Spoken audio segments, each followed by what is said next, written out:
오늘은 창세기 41장에 와 있습니다. 창세기 41장에 오늘은 본문이 상당히 길죠. 내용은 중복되는 게 있어서 이렇게 많지는 않은데 그래도 성경에서 하나님께서 이유가 있으니까 한 번 하신 말씀을 또 그대로 꿈 이야기를 반복하셨겠죠. 자, 이렇게 되어 있네요. 41장 1절에 1절서부터 7절까지는 왕이 꾼 꿈입니다. 그러고 나서 만 2년이 끝난 후에, 우리는 그냥 만 2년이 끝난 후에 이렇게 읽었는데 요셉에게는 이 기간이 얼마나 길었을까요? 정말 특히 초반에 한두 달은 참기 힘들었을 것 같아요. 그렇죠? 근데 하나님께 모든 것을 의지하고 부탁했겠죠. 사실 정말 하나님의 그 보이지 않는 계획, 이스라엘 민족을 구원하기 위해서는 야곱이 총리로 있어야지만 되겠죠.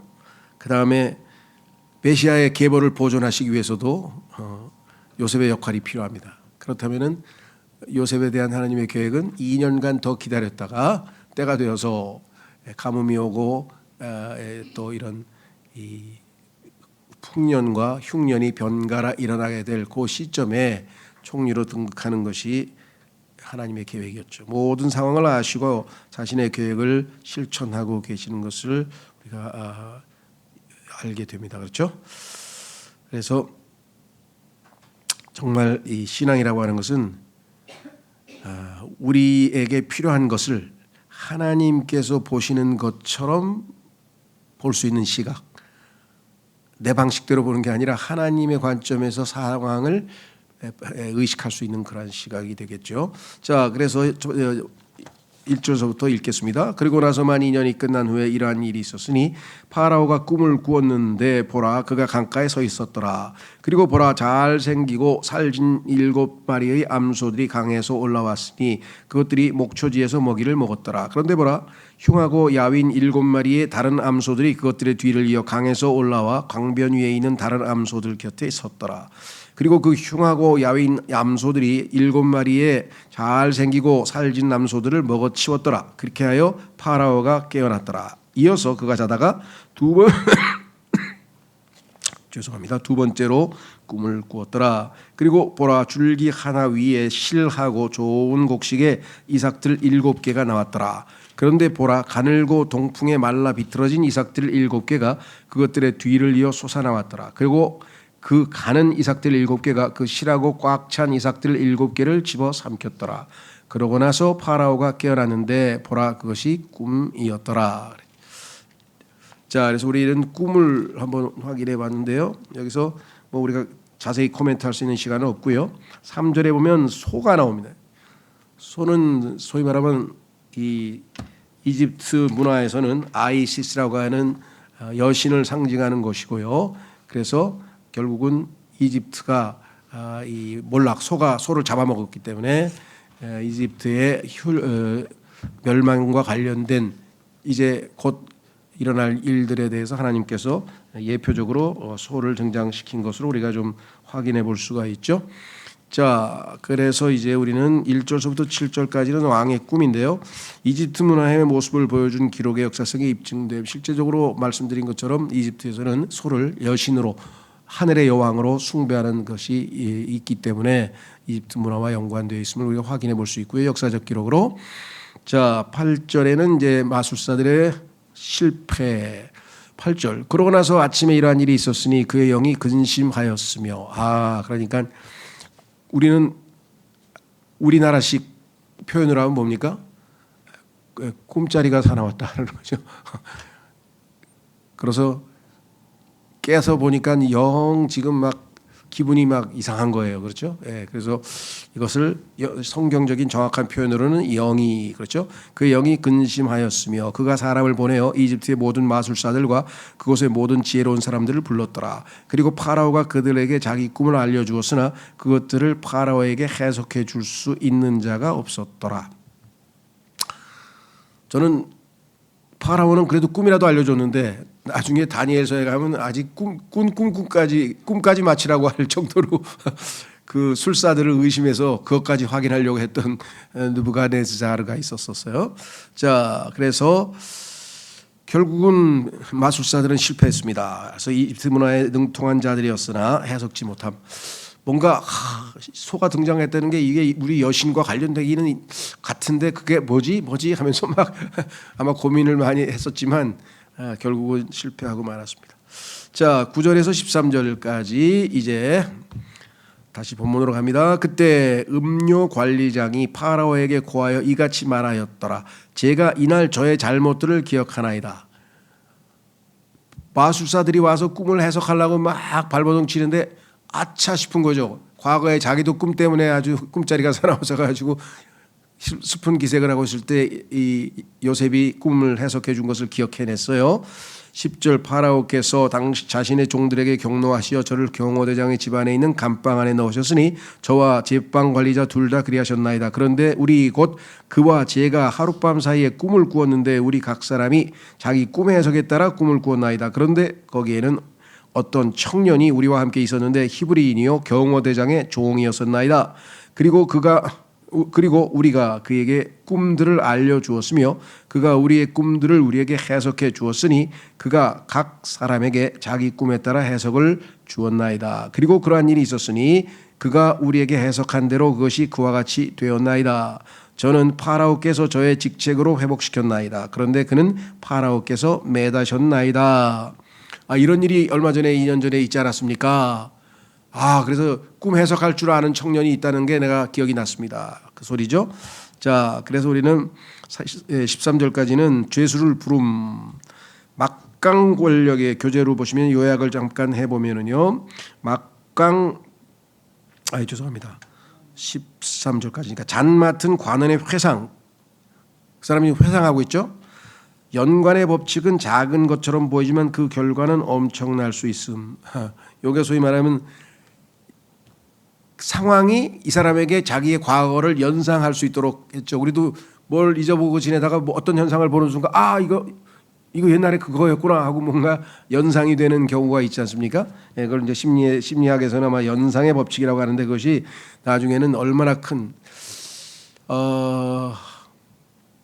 하여간 뭐 여기서 심리학 얘기를 길게 할 수는 없는데요. 하여간 이 어렸을 때의 트라우마도 그 소위 말하면 나중에 어떤 상황을 보면 어렸을 때 자기가 겪은 그 트라우마하고 연상이 돼가지고 계속해서 그 증상이 완전히 해소되지 않는 경우도 종종 있는 것을 우리가 보게 되죠. 자, 그래서 요즘에는 무슨 뭐 범죄와 관련된 그런 무슨 이상한 프로그램들이 많아가지고 그런 심리 상태에 관한 얘기들을 굉장히 많이 하고 하여간 마치 이 정신과 의사들이 모든 것을 아주 제대로 판결이 내는 것처럼 사실인 것처럼 자신들의 어떤 나름대로의 근거를 가지고 추측하는 거를 막 사실인 것처럼 얘기하는 경우도 종종 있는 것 같아요. 그래서 애가 걸핏하면 막 트라우마 얘기를 갖다 가지고 그냥 입에 달고 사는 것 같아요. 현대인들은. 자, 14절에서 16절까지 죄수를 불렀습니다. 이제 그때 파라오가 사람을 보내 요셉을 불렀으니 그들이 서둘러 그를 지하 감옥에서 데리고 나왔더라. 그리하여 그가 자신의 수염을 깎고 자기 의상을 갈아입은 다음에 파라오에게 들어왔더라. 그러자 파라오가 요셉에게 말하기를 내가 꿈을 꾸었는데 그것을 해석할 수 있는 자가 아무도 없노라. 그런데 내가 꿈을 이해하여 그것을 해석할 수 있다고 너에게 관하여 말하는 것을 내가 들었노라 하였더라. 여기서 이제 요셉의 자세가 아주 딱 부러지고 올바르죠. 이에 요셉이 파라오에게 대답하여 말하기를 그거요. 제가 좀 그렇죠. 이게 아니고 그것은 제 안에 있는 것이 아니니이다. 하나님께서 파라오에게 화평의 응답을 주시리이다 하였더라. 그거 제가 하는 게 아니고 하나님께서 하십니다. 이렇게 딱 부러지게 간증을 했죠. 자, 여기 보시면 수염을 깎고 자기 의상을 갈아입었다. 유대인들은 수염과 머리를 깎으면 안 됩니다.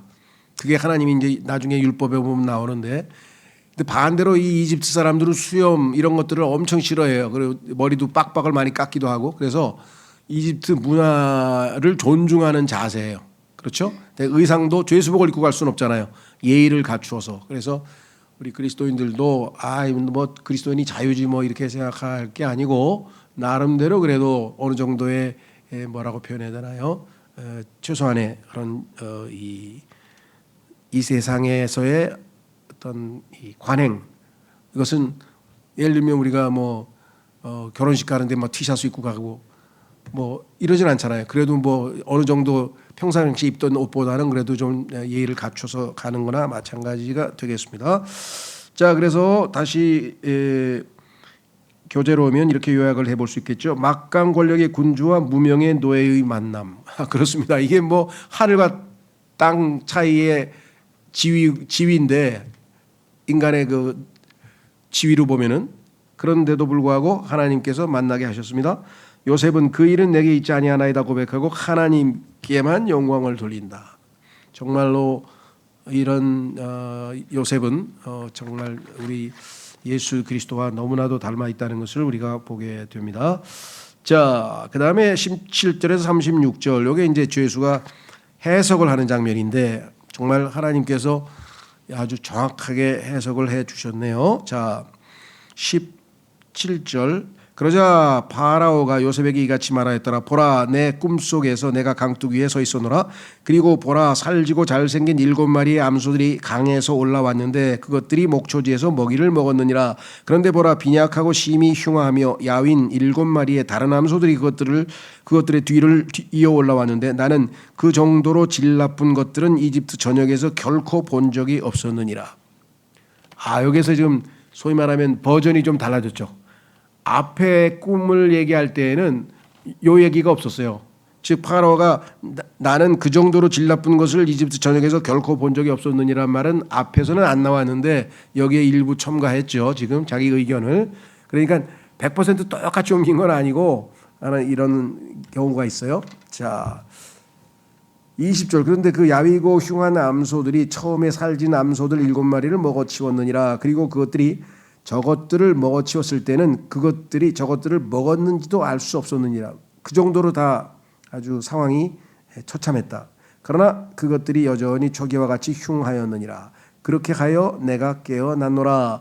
이어서 내가 내 꿈속에서 보았는데 보라, 한 줄기에서 꽉 차고 질 좋은 이삭들 7개가 나왔느니라. 그런데 보라, 시들고 말랐으며 또 동풍에 말라 비틀어진 이삭들 7개가 그것들의 뒤를 이어 솟아 나왔느니라. 성경에서 보면 이 동풍이란 말이 곳곳에서 가끔씩 등장하는데 이것이 이제 소위 말하면 하나님께서 동원하시는 심판의 도구로도 쓰일 수도 있고요. 그래서 이 가뭄과 연관이 되어 있죠. 그런데 그 많은 이삭들이 그 좋은 이삭들 7개를 집어삼켰느니라. 그리하여 내가 이것을 마술사에게 알렸으나 그것을 나에게 밝히 알릴 수 있는 자가 아무도 없었노라. 그러자 요셉이 파라오에게 이같이 말하였더라. 파라오의 꿈은 하나이옵니다. 2번 꾸셨는데 내용은 한 개입니다. 그렇죠? 2번 꾸셨는데 내용은 하나입니다. 다음으로 그것들의 뒤를 이어 올라온 마르고 흉한 7마리의 암소들은 7년이요 동풍에 말라 비틀어지고 속이 빈 7개의 이삭들은 7년의 기근이옵니다. 요 7마리라든가 또 이 7 이삭, 이것은 다 7년을 의미하는 겁니다. 그리고 특히 기근입니다. 기근, 이렇게 얘기했어요. 제가 파라오께 고하기를 하나님께서 자신이 곧 하시려는 일을 파라오께 보여주나이다 하였던 것이 이것이니이다. 제가 해석해드리려고 하는 내용이 바로 이겁니다. 이것이 7년씩이라는 사실을 알려드리고 싶었습니다. 보소서 이집트 전역에 걸쳐 크나큰 풍년이 7년간 임하나이다. 그런 다음에 7년의 기근이 그것들의 뒤를 이어 일어나리니 이집트 지역 가운데에서 그 모든 풍년이 이치리이다. 엄청나게 반전이 있게 된다. 그리고 그 기근이 그 지역을 소멸시키리이다. 그런즉 뒤따라오는 그 기근으로 인하여 그 지역 가운데서 그 풍년이 알려지지 아니하리이다. 이는 그것이 매우 참혹할 것이기 때문이니다. 그리고 그 꿈이 파라오께 2번 되풀이된 것은 하나님에 의하여 그것이 확정된 까닭이며 하나님께서 속히 그 일을 일어나게 하실 것이기 때문이니다. 하나님께서 뭔가를 확정했다, 하나님의 뜻이 확고하다 이럴 때는 성경에서 2번이라고 하는 반복된 얘기가 여러 번 걸쳐서 나오는 그 방식하고 똑같습니다. 그래서 그것은 하나님이 이미 적정했다는 뜻입니다. 그러므로 이제 파라오께서는 여기가 또 뭐라 그러나요? 꿈의 해석의 백미였어요. 그것은 뭐냐면 꿈만 해석한 게 아니라 그 상황을 헤쳐나갈 해결책까지 제시했대. 해결책. 그렇죠? 야, 참 하나님께서 요셉을 높이시기 위해서 준비된 모든 과정들이 있죠. 그 당황해서 그러면 7년 있다가 7년? 그럼 어떻게 해야 되지? 하고 지금 다른 사람, 이거 보통 쉽지 않은 문제인데 해결책을 가르쳐 줬어요. 어떻게 되냐? 그러므로 이제 파라오께서는 사려 깊고 지혜로운 한 사람을 찾아보시어 이집트 지역을 다스리도록 그를 세우소서. 파라오께서는 이 일을 행하도록 허락하시어 그로 하여금 그 지역을 다스릴 관원들을 임명하여 그 풍요로운 7년에 이집트 지역에서 5분의 1을 거두게 하소서. 세금을 20%를 거두시라는 거죠. 그런 다음에 그들로 하여금 다가오는 그 좋은 7년 동안의 양식을 모두 거두게 하시어 파라오의 손 아래에 곡식을 쌓게 하소서. 그래서 이 곡식 쌓는 창고가 이집트 전역에서 다 발견되었죠. 그러고 나서 그들로 하여금 도시들 안에서 양식을 지키게 하소서. 36절 그런 다음에 그 양식은 이집트 지역 가운데 있을 7년의 기근을 대비하여 그 지역에 저장되어야 하리니, 그래서 저장고를 지었단 말이죠. 그 기근을 통하여 그 지역이 멸망하지 않게 하려 함이니이다. 이렇게 하면 됩니다 하고 딱 해결책까지 제시를 했습니다. 자, 그래서 우리는 다시 간략하게 요약하면 두 번의 꿈은 교재에 확정된 예언임을 보여줌. 요 관련된 구절은 성경을 저희가 찾지는 않겠습니다만은 뭐 이사야서 40장 2절에도 있고 61장 7절에도 있고 계시록 8장에도 18장에도 있고 이런 하나님의 원칙은 두 번이 하나님이 작정한 거다 이런 뉘앙스로 나오죠. 그래서 문제 해결도 해석에 포함됨. 이게 아주 정말 핵심이었어요. 문제 해결이 중요하죠. 문제만 설명해 놓으면 어떻게 해요? 해결책도 제시해야 된다는 것. 자, 그래서 이제 드디어 이제 우리는 요셉이 높여지는 과정이 나오죠. 비하를 받았던 자가 이제 존귀하게 되는 장면이 이제 시작이 되는 것 같아요. 자, 그래서 우리 다시 17절서부터 45절까지가 이제 해석자가 어떤 보상을 받았는가 내용이 나와 있습니다.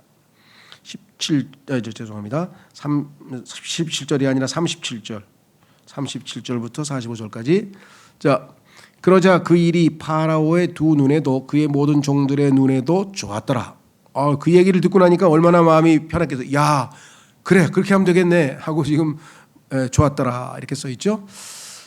그런즉 파라오가 자기 종들에게 말하기를 우리가 이자와 같은 사람 곧 하나님의 영이 그 안에 있는 이를 발견할 수 있겠느냐 하였더라. 이거는 몰라서 물어본 게 아니죠. 없다 이거지. 이런 사람이 어디 있어 이집트에. 그러니까 답은 뭐예요? 이 사람이네 이 사람 하고 지금 파라오가 상당히 아주 지혜롭게 판결을 내렸어요. 그렇죠. 참 이 순간에는 파라오가 하나님 아버지를 예표하고 있는 모습으로 등장하네요. 자, 그리하여 파라오가 요셉에게 말하기를 하나님께서 이 모든 것을 너에게 보여주셨으므로 너와 같이 사려 깊고 지혜로운 자는 아무도 없도다. 너는 내 집을 다스릴지니라. 통치자로서의 등극하시는 예수님, 그리고 나의 온 백성은 너의 말에 따라 다스림을 받을지니라. 통치자이신 예수님, 오로지 보좌에서만 내가 너보다 더 위에 있으리라 하였더라. 이어서 파라오가 요셉에게 말하기를 보라 내가 너를 이집트 전역을 다스리도록 세웠노라 하였더라. 그런 다음에 파라오가 자기 손에서 자신의 반지를 빼어 그것을 요셉의 손에 끼워주고 그를 고운 아마로 된 겉옷들로 차려 입혔고 금 목걸이 하나를 그의 목에 걸어 주었더라. 그리고 그가 요셉을 자신이 가진 둘째 병거에 타게 하였더라. 둘째 병거. 참 성경에 보니까 여긴 둘째 병거인데 다니엘의 경우에는 셋째 지위에 올려졌어요. 왜 셋째일까요? 이게 이제 삼위일체 하나님의 소위 말하면 관련되는 건데 아버지 그다음에 아들 성령님 갔을 때 예수님이 둘째 병거 다니엘은 셋째라는 표현이 나와요. 그건 우리에게 암시하고 있죠. 사람들이 왜 다니엘은 셋째일까요? 왕 다음이면 바로 둘째 아니에요. 근데 그 당시의 역사를 보면 왕이 전쟁에 나가면 자기의 황태자를 소위 말하면 임시 왕으로 임명해 가지고 없는 사이에 다스리게 하거든요. 그러면 원정 나간 왕이 1이고 그다음에 임시 왕이 2이고 그러니까 다니엘은 왕 바로 미치니까 3이 되는 거잖아요. 그렇죠. 참 성경에 보면 삼위일체 하나님께서 곳곳에 숨겨져 있는 것을 우리가 확인해 볼 수 있는데, 자, 그래서 이렇게 얘기를 했습니다. 둘째 병거에 타게 하였더라. 그러자 그들이 그의 앞에서 무릎을 꿇으라. 빌립보서에 나오죠. 모든 무릎이 예수님 앞에서 무릎을 꿇는다는 예언대로 그대로 이루어지네요. 하고 외쳤더라. 그런즉 그가 요셉을 이집트 전역을 다스리는 치리자로 삼았더라. 이집트는 세상 아닙니까? 온 세상의 왕들의 왕으로 예수님이 이제 통치자가 되시죠. 그런 다음에 파라오가 요셉에게 말하기를 나는 파라오라. 그런즉 네가 없이는 이집트 전역에서 어떤 사람도 자기 손이나 발을 들어올리지 못하리라 하였더라. 그리하여 파라오가 요셉의 이름을 자프낫 파네아라고 불렀더라. 근데 이집트 말로 이것이 세상의 구원자라는 의미입니다. 이 단어의 의미가 정확하게 이름이 예수님의 이름하고 똑같은 이름을 받았어요. 그리고 그가 온 제사장 포티페라의 딸 아스낫을 그에게 아내로 주었더라. 이방인 여인. 자, 우리도 이방인들이었는데 예수 그리스도를 믿고 구원받아서 예수 그리스도의 몸된 교회로 아내가 되었잖아요. 그러니까 이방인이 예수 그리스도 이방인 사람들이 구원받은 성도들이 이제 이방인 출신이죠. 마찬가지입니다. 그리하여 요셉이 나아가서 이집트 지역을 두루 다녔더라 그랬습니다. 자, 요약을 해보면 그 영이 거하는 자들이 있음. 성경에 보니까 민수기에도 그렇게 써 있고 다니엘서에도 그 안에 영들이 있는 분, 또 고린도전서에도 하나님의 영은 그리스도 안에 그리스도께서 우리에게 주셔서 우리 안에 있다고 성경에 말씀하셨잖아요. 그러니까 하나님의 영은 도덕적 영적 생활의 원천일 뿐 아니라 일상생활에서도 능력을 주심. 사도행전 6장에 보면은 집사를 뽑을 때에도 성령으로 충만한 사람들로 뽑으라고 성경에 나와 있습니다. 그러니까 무슨 영적인 도덕적인 것만 연관되는 게 아니라 삶의 모든 분야에서 지혜와 연관이 되어 있죠. 그래서 성막을 만들 때도 성령으로 충만한 사람들이 그 성막을 지었다고 성경에 나오죠. 자, 요셉이 통치자로 임명되고 이를 입증하는 모든 절차가 완성됐습니다. 그래서 아주 의전이라고 하죠, 요즘. 의전까지 다 이제 정해져 가지고 어떤 옷을 입고 어떤 마차를 타고 뭐 이런 것까지 다 완벽하게 갖추어지는 상황이 드디어 나왔습니다. 자, 그다음에 46절에서 52절까지는 요셉이 공적 임무와 그다음에 자신의 가정에 대한 이야기가 또 나오네요. 자, 46절부터 또 한번 받들어 읽겠습니다. 그런즉 요셉이 이집트 왕 파라오 앞에 섰을 때 그는 30세였더라. 예수님께서 공생애를 시작했을 때가 30세였는데 우연의 일치는 아니겠죠. 그리고 요셉이 파라오의 면전에서 떠나 이집트 전역에 걸쳐 다녔더라. 그리하여 풍요로운 7년 동안의 땅이 최대한 많이 생산을 하였더라. 이에 그가 이집트 지역 가운데 있던 그 7년의 양식을 모두 모아서 이집트 도시들 안에 그 양식을 쌓아 올렸으니 각각의 모든 도시 주변에 있던 밭의 양식을 그가 바로 그 도시 안에 쌓아 올렸더라. 저장 요즘은 우리나라도 지금 뭐 쌀이 과잉 생산이 돼가지고 계속 지금 비축해 놓죠. 쌀값은 올라가는 이상하게 또 쌀은 비축된 거는 그대로 있고 뭐 이게 좀 농업 정책이 보통 어려운 게 아닌 것 같아요. 그 뭐라 그럴까 창고 보관료도 또 엄청나게 비싸더라고요. 보니까 이게 49절 그리하여 요셉이 곡식을 바다에 모래같이 모았으니 매우 많아서 끝내 그가 계수하는 것을 그만두었더라. 이는 그것이 수없이 많았기 때문이라. 7년 동안 계속 풍년이 있을 때 20%씩 계속 거두어가지고 그걸 7년을 대비해서 계속 쌓아놓았죠. 그리고 7년의 기근이 오기 전에 요셉에게 두 아들이 태어났는데 온의 제사장 포티페라의 딸 아스낫이 그에게 이들을 낳아 주었더라. 그리고 요셉이 첫 태생의 이름을 므낫세란 뜻은 잊어버렸다는 얘기니까 뭐예요? 이제까지야 내가 내 인생의 모든 굴곡진 고통스러운 이 날들은 다 이제 잊어버렸노라 하고 첫 아들을 보면서 아주 과거를 회상하는 이름을 붙였고요. 그가 말하기를 이는 하나님께서 나의 모든 노고와 나의 모든 아버지의 온 집을 잊게 하셨기 때문이라. 이게 고통스러운 과거였죠.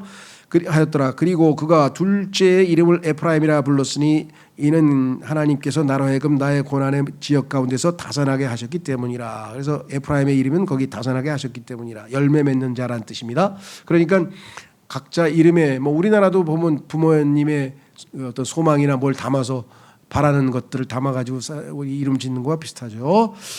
자, 그래서 우리는 이제 52절까지는 요셉의 공적 생활과 가정 생활에 대한 간단한 요약이 나와 있고요. 마지막 53절에서 57절까지는 무려 14년, 7년 플러스 7년 아니에요. 그렇죠? 7년 플러스 7년이니까 무려 14년간의 삶이 요약되어 있습니다. 그리고 요 때의 디테일한 내용은 47장에 가서 쭉 나와요. 어떻게 양식을 뭐 어떻게 했고, 이제 사람들이 7년이 지난 다음에 양식이 다 떨어져 가지고 기근이 있을 때 요셉에게 와 가지고 어떻게 뭐 양식 좀 달라고 요청했는지 등등 디테일한 내용은 47장에 가서 우리가 살펴보도록 하겠습니다. 자, 그러면 53절서부터 57절까지. 그리고 이집트 지역 가운데 이런 풍요로움의 7년이 끝났더라. 그러자 요셉이 말했던 대로 7년의 기아가 들기 시작하였더라. 그리하여 모든 지역들의 기아가 있었으나 이집트 전역에는 빵이 있었더라. 다른 모든 지역은 대비를 못했을 거 아니에요. 어떻게 7년 동안 연속해가지고 가뭄이 있고 기근이 있을 것을 어떻게 예상을 했겠어요. 여기는 하나님께서 미리 알려줬기 때문에 준비를 했죠. 자, 그리고 나서 이집트 전역이 굶주리게 되었을 때 백성들은 아무것도 모르잖아요. 그러니까 기근이 왔으니까 당장 이제 농사가 다 제대로 안 됐고 그래서 이제 굶주리게 되었죠. 백성이 파라오에게 빵을 위하여 부르짖었더라.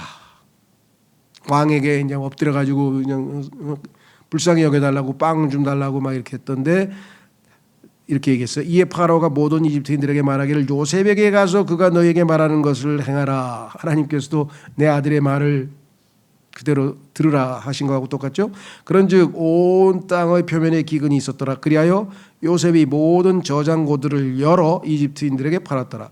그런데 이집트 지역 가운데서 기근이 심해졌더라. 그러자 모든 나라들이 곡식을 사기 위하여 이집트에 들어와서 요셉에게 이르렀더라. 이는 모든 지역들에서 기근이 매우 심하였던 까닭이라. 그러니까 주변에 있는 모든 국가들이 기근을 전혀 예비할 수가 없었기 때문에 이제 소위 말하면 식량이 풍성이 남아있는 이집트에 와서 뭐 무역을 하든 아니면 뭐 물물 교환을 하든 뭐 어떻게 하든 이렇게 하는 일이 벌어졌는데 이때 그 한 민족 중에 하나가 그 여러 나라들 중에 민족 중에 하나가 바로 야곱의 후손들 70명이 이제 나중에 이집트로 내려오는 계기가 마련이 되는 것이겠습니다. 자, 그래서 14년간의 삶이 요약되어 있고요. 자세한 내용은 말씀해 드린 것처럼 뒤에 있습니다. 자, 그러면 여기서 우리가 묵상을 위한 메시지 몇 가지 우리가 좀 영적으로 얻어야 할 소위 말하면 교훈이 있고 그다음에 예수 그리스도를 보여주는 몇 가지 자세하게 다 하지는 않지만 그래도 뚜렷하게 눈에 띄는 것 몇 가지를 한번 좀 정리해 보도록 하겠습니다. 자, 그러면 첫 번째는 하나님께서는 모든 자녀의 삶에 특별한 목적을 가지고 계심. 요셉을 향해서 하나님이 가지고 계신 것은 이를 높여서 총리로 삼아서 이집트에서 하나님의 백성을 보존하기 위한 보호자로서 세워놓은 거죠. 그래야 기근에서 굶주림을 면하고 이스라엘 백성들이 보존될 수 있는 계기가 될 거 아니겠습니까? 요셉은 그와 같은 위대한 중요한 일로 쓰임받은 것이겠죠. 사람마다 다 각자 다양하게 하나님이 쓰시겠죠. 두 번째는 하나님께서는 우리로 그 목적을 성취케 하실 때 생소한 여건을 조성하시기도 함. 이게 이제 여러분의 인생에 있어서 이해할 수 없는 일들 있을 거예요. 그죠? 납득이 안 되는 일. 왜 이런 일이 나에게 벌어졌지? 그때 내가 왜 그 교회에서 나왔지? 왜 그때 내가 왜 그랬지? 뭐 이런 것들 생소하게 기대하지 않았던 예기치 않았던 일들도 얼마든지 벌어질 수 있다 그랬습니다. 요셉도 소위 요즘 표현으로 하면 금수저 출신인데 이렇게까지 막 밑바닥을 헤맬는지는 누가 알았겠습니까? 그렇죠? 세 번째, 번영이든 역경이든 그 어떤 상황에서도 하나님은 신실함을 요구하심. 자, 요걸 한번 찾아보겠습니다. 성경 시간이 그렇지만 전도서 7장 14절로 가보시면 하나님께서는 우리의 인생에 잘 나갈 때하고 못 나갈 때하고 즉 번영의 시간과 역경의 시간을 두루두루 잘 배치해 놓으셨다 이렇게 성경에 써 있어요. 자, 그러니까 좋은 일이 있을 때만 하나님을 우리가 믿고 따르는 건 아니죠. 전도서 7장 14절에 번영의 날에는 즐거움으로 충만하라. 그렇죠. 잘 풀리고 뭐 모든 게 잘 되면 즐거움으로 충만하라. 그러나 역경의 날에는, 그런데 어렵고 안 되는 일이 벌어질 때에는 숙고하라, 깊이 생각하라. 하나님께서 또한 이것과 저것, 즉 번영과 역경을 마주대하게 두셨으니, 인생에 있어서는 굴곡이 있죠. 올라갈 때가 있고 내려갈 때가 있고, 그 흑인 영각에서도 up and down이라고 했잖아요. sometimes up 또는 down 그랬잖아요. 사람이 자기 뒤에 있을 어떤 것도 발견할 수 없게 하려 하심이라. 사람은 앞일을 예측하지 못하도록 하나님이 만들어 놓으셨어요. 그래서 우리는 전적으로 어떤 상황에서든 하나님을 의지하고 그분을 의탁하는 것이죠. 자, 교제의 마지막 묵상을 위한 메시지 네 번째. 하나님께서는 자신에게 신실한 종들을 존중하시며, 요셉이 믿음을 유지하고 신실함을 보였으니까 그를 존중하시고 결국 그 목적을 이루신다. 그런데 만약에 요셉이 신실하지 못했다, 그럼 어떻게 되겠습니까? 예. 다른 사람을 통해서 하나님의 뜻은 이루어지죠. 하나님의 목적은 중간에 성취 안 될 수는 없으니까. 그러나 요셉은 하나님께 쓰임 받는다는 그 큰 명예를 놓쳐버리는 거잖아요. 그렇죠? 예. 자, 시간 관계상 몇 가지 41장에서 우리가 예수 그리스도와 요셉과를 비교해서 확인해 볼 수 있는 것만 좀 확인해 보고 마치겠습니다. 자, 첫 번째로는 요셉은 예수님처럼 식량을 통제하고 있다. 예수님께서 하늘에서 내려온 빵이라고 했잖아요. 예수님만이 생명의 빵을 제공해 주실 수 있죠. 그 누구도 생명의 빵을 줄 수는 없습니다. 두 번째, 요셉은 예수님처럼 그 누구도 빵이 없을 때 빵을 가지고 있다. 예수님만 지금 영원한 생명을 주실 수 있는 그 생명의 빵을 가지고 계시죠. 세 번째, 요셉은 예수님처럼 창고를 열 수 있다 그랬습니다. 말라기 3장 10절에 보면 나오죠. 그리고 네 번째로, 파라오가 사람들을 요셉에게 도움을 받으러 보낸 것처럼 사람들은 도움을 얻기 위해 예수께로 나오도록 요구받고 있다. 하나님께서 내 아들에게 가라 얘기해요. 너희는 내 아들에게 입 맞추라. 너희는 그의 말을 들으라. 항상 자신의 아들을 통해서 역사하시는 것처럼 파라오도 자기한테 온 백성들에게 요셉에게 가라고 이렇게 말씀하고 있는 것이겠죠. 다섯 번째, 예수님의 어머니였던 마리아는 파라오가 창세기 41장 53절에서 백성들에게 말한 그대로 말한 바 있다. 그가 너희에게 무엇을 말씀하시든지 그대로 하라. 이거 요한복음 어디입니까? 2장인가요? 가나 혼인잔치 때 마리아가 예수님에게 가라고 하면서 그의 말만 들으라고 얘기하지 않았습니까? 파라오도 지금 똑같이 요셉의 말만 들으라. 그런데 예수님께서는 땅에 있는 사람을 너의 아버지라 부르지 말라. 예수님께서 땅에 있는 사람을 너의 아버지 말라고, 종교 지도자를 아버지라고 부르지 말라 그랬는데 세계에서 가장 큰 종교 집단 중에 하나가 아버지라고 자꾸만 부르니 그분들은 어떻게 성경에 뻗어지 써 있는 거를 이렇게 이해를 못하나 모르겠어요. 그러니까 참 관행상 우리도 신부님이라고 이름은 신부님이라고 부르긴 부르지만 성경에서 그렇게 부르지 말라 그런 거죠, 사실은요. 여섯 번째, 마지막으로, 요셉은 예수님처럼 이집트인들에게 값을 받고 팔고 있다.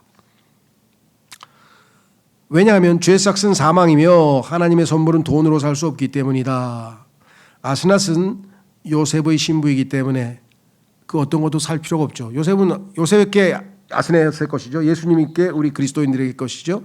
주님의 은혜로 아스낫은 요셉에게 주어졌고 요셉도 아스낫에게 주어진 것이다. 실로 놀라운 하나님의 은혜가 아닐 수 없다. 예수님만 우리에게 주어진 게 아니고 아들만, 우리도 하나님께서 아들에게 신부로 주신 거 아니에요, 그렇죠? 그래서 이와 같이 하여간 그 차근차근 읽어보면은 요셉과 예수 그리스도를 비교하면서 이게 이런 거구나. 정말 그 다른 어떤 것보다도 요셉과 이 예수님을 비교하면서 그 유사성과 일치되는 것을 볼 때마다 이거는 사람이 쓸 수 있는 책이 아니죠. 사람이 어떻게 이걸 정확하게 매치시킬 수가 있겠습니까? 그렇죠? 예. 나중에 기회가 있으면 지금 아직 자료를 제가 확보는 못했는데 이와 같은 내용들이 성경과 관련지어서 좀 있어요. 예를 들면 이사야서는 66장으로 되어 있잖아요. 그렇죠? 근데 성경이 66권으로 되어 있잖아요. 그런데 이사야서 1장서부터 39장까지는 구약의 내용과 일치하고 40장서부터 66장까지는 27권에 해당하는 신약의 내용과 일치하고 신약성경 마태복음에 침례인 요한이 등장한 것처럼 침례인 요한은 이사야서 40장에서 등장하잖아요. 그래서 어떤 분이 제가 지금 자료를 좀 아직 확인을 못했는데 이사야서 1장의 내용은 창세기하고 2장은 출애굽기하고 3장은 민수기하고 정확하게 맞아떨어지는 내용들이 쫙 있어요. 이거는 신적인 개입이 없이는 이렇게 성경 66권과 마태복음 이사야서 66권과 주제마다 딱 일치하게 만들 수 있는 방법은 없는 거죠. 그렇죠? 계시록도 마찬가지고 새하늘과 새 땅이 나오듯이 65장에 보면 또 새하늘과 새 땅이 나오고 그래서 이거 공부하는 것도 아주 재밌는 건데 한 10여 개는 나오는데 66개를 전체로 다 비교해서 누가 공부를 해놓은 게 있다 그랬는데 이 자료를 제가 아직 입수를 못했으니 나중에 한번 공부할 기회가 있으면 한번 좀 해보시면 좋겠다 이렇게 생각합니다. 그래서 아까 말씀드린 것처럼 결론적으로 이스라엘 민족을 구원하고 메시아 계보를 보존하시고자 요셉을 2년간 감옥에 그대로 두신 분, 모든 상황을 아시고 자신의 계획대로 실천하신 분이기 때문에 내가 예상하지 않은 이상한 조건 하에 상황 하에 놓이더라도 하나님의 보이지 않는 섭리적 손길을 인식하고 그분께 의지하고 의탁해서 우리를 통해서 하나님의 뜻이 성취될 수 있도록 하는 것, 그것이 우리의 기도입니다. 우리가 여기서 지금 기도하는 것도 뭐냐면 우리가 원하는 대로 우리가 원하는 대로 해주세요 하고 기도하는 게 아니라 우리의 기도를 응답하심으로써 하나님의 뜻이 성취되게 해달라는 거죠. 교회가 기도하는 목적은 하나님께서 교회를 통해서 이루시고자 하는 것들을 이루어 달라고 우리가 간구하는 것입니다. 오늘 주신 말씀 통해서 하나님 저에게도 보이지 않는 하나님의 섭리적인 손길이 있음을 항상 인식하고 주님에 대한 절대적인 신뢰로 주님과 동행하게 해 주십시오. 잠깐 기도하겠습니다.